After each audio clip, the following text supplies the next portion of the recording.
Hello and welcome to yourbookmybook.com. Today's podcast is sponsored by One Trip to Paradise.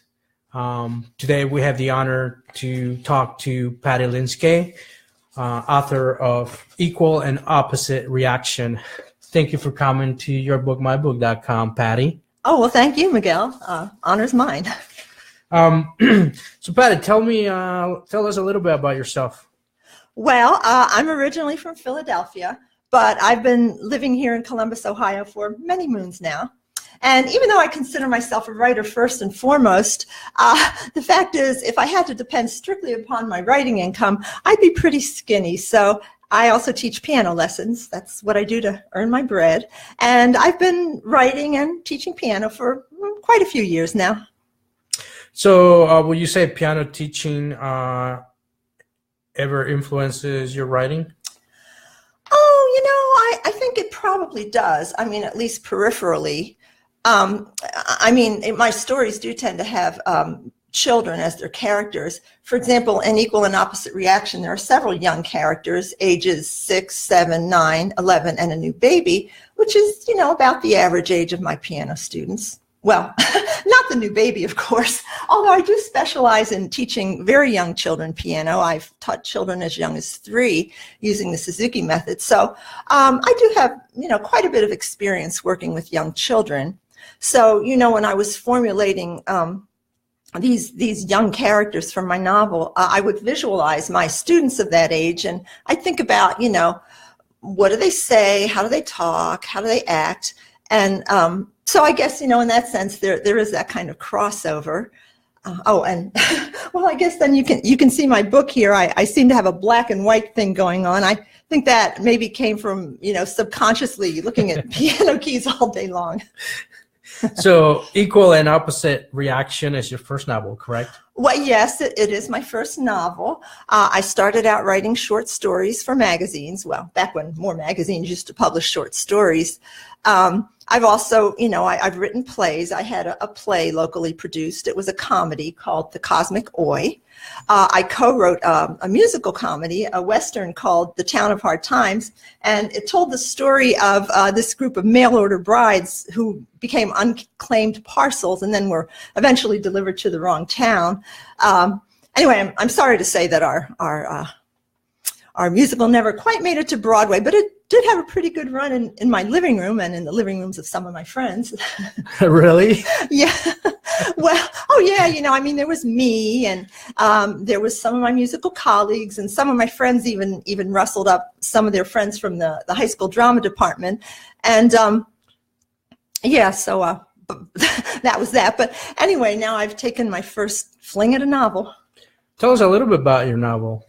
Oh, well, it's a comedy. I guess I seem to be hardwired to write comedy, but it's a romantic comedy of errors, lots and lots of errors, called Equal and Opposite Reactions. It's published by Black Rose Writing, and it's set in working class Northeast Philadelphia, where I grew up and probably knew most of the characters, including the plumber. And it's told in the voices, that I heard when I was growing up. And anyway, it tells the story of this young, struggling, financially and emotionally struggling, newly divorced mother, and this broken-hearted plumber who comes to fix her broken toilet, who learn to their shock that they have something strangely in common. And this discovery sort of leads them down this rabbit hole where they meet this constellation of characters from around the Philadelphia area. For example, there's this shady South Philadelphia salvage yard operator. There's this kind of sneaky, snaky, unethical condo owner. Oh, and there's this family of a young family of undocumented Nicaraguan immigrants who become sort of central to the story, along with the African-American lawyer who becomes their advocate. And, it also tells the story of, divorce, the anger, the hurt, the pain, and the healing as well, and also the struggles of blended families. It sounds like some timely immigration issues, it sounds like. Well, yeah, I'd say there's some timely immigration issues. I mean, you've got these two characters who are struggling, struggling to follow their hearts and their consciences while they deal with this, all these ethical dilemmas that are sort of swirling around them since they befriended this young undocumented couple who really are just struggling themselves to try to make a better life for their child, their American-born child, just to complicate things a little bit.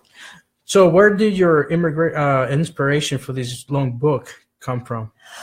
Oh, well, I guess maybe, an idea, a flight of imagination, where all stories originally start.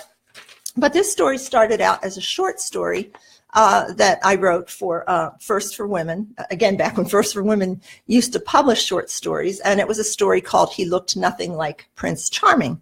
And the story was, pretty well received. People would say, oh, it made me laugh, it made me cry, but what happens next?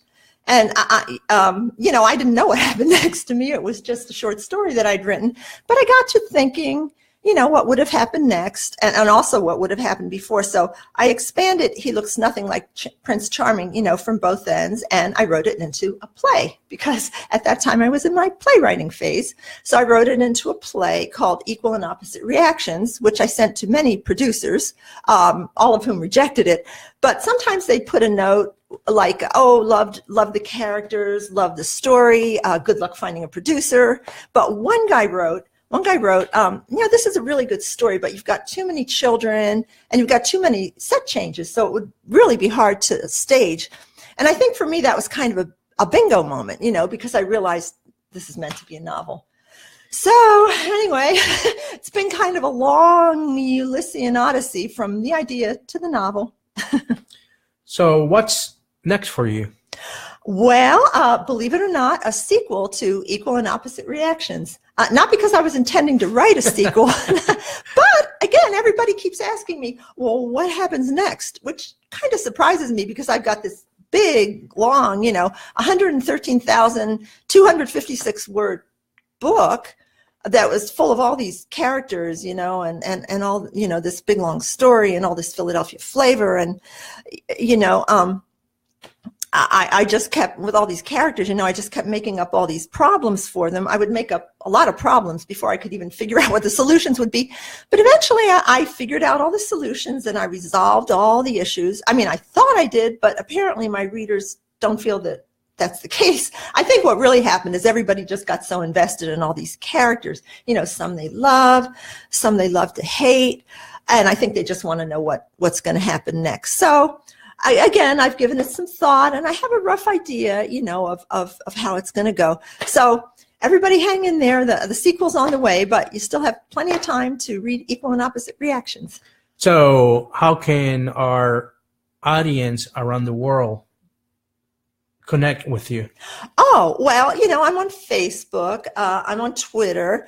I have a daily blog called Ailantha. That's AILANTHA that, you could follow if you'd like. How can your book become my book? Oh, well, it's available at Amazon. It's available at barnesandnoble.com. You can buy it from my publisher, Black Rose Writing. If you live in the Columbus area, it's available at Gramercy Books in Bexley. It's available at the Book Loft of German Village, and they tell me that in a couple weeks it's going to be on the shelves of the Bexley Public Library. So, wow, that's pretty nice. Oh, thank you. Just wanted to make an announcement. You know about the Book Loft of German Village, correct? Oh, sure. We usually have an event there every year, okay. And I would like to invite you next year. Oh. Super. Well, Patti, thank you for coming and stopping by today. We truly appreciate it. And thank you for One Trip to Paradise for sponsoring this podcast. Thank you, everybody, for listening to us today. Everybody have a great day. Thank you, Patti. Oh, pleasure's mine.